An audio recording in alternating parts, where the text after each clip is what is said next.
આજે તો માંડવીનો પાક ઉતારવાનો છે ને પપ્પા એટલું બધું શાકભાજી લઈને આવ્યા. Welcome back to my mini vlog. હું છું રાધિકા. તો મમ્મી કપડાં ધાબા પર સુકવવા ગયા અને મને બોલાવ્યું. હું ધાબા પર ગઈ ને તો વાદળછાયું વાતાવરણ હતું અને મમ્મી કે જો આપણે માંડવીનો પાક ઉતારવાનો છે. મેં કીધું ક્યાંથી?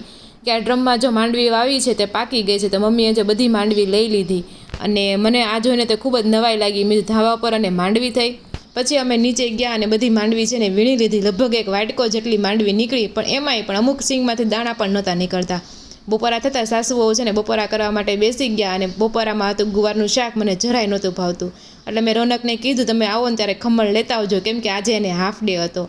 અને સાંજે વાળુનો ટાઈમ થયો ને ત્યારે બનાવ્યું આપણે કઢી અને ખીચડી. કઢી ખીચડી કોના ફેવરિટ છે કોમેન્ટ કરી દેજો. ને આ બાજુ છે ને બધા જ ફળ ફ્રૂટ છે ને ત્યાં આવી ગયા હતા અને બધા વેજીટેબલ્સ પણ પપ્પા લઈને આવ્યા હતા. આ બધું એટલા માટે કાલે અમારે છે ને જમણવાર કરવાનું છે. તો બધા વેજીટેબલ્સ સારી રીતે ધોઈ નાખ્યા, વાળું પાણી કરીને ફ્રી થઈ ગયા. પછી સાસુઓ છે ને બધું શાક છે ને વીણવા માટે બેઠા, કેમ કે કાલે જમણવાર છે તો એટલું કામ પછી ઓછું રહે. અને વીણવામાં તો શું હોય, પાપડી હતું, વટાણા હતા, મેથી અને ધાણા હતા. આ વીણવામાં છે ને બહુ જ વાર લાગે. કોને કોને આ વીણવું શાક ન ગમે કોમેન્ટ કરી દેજો.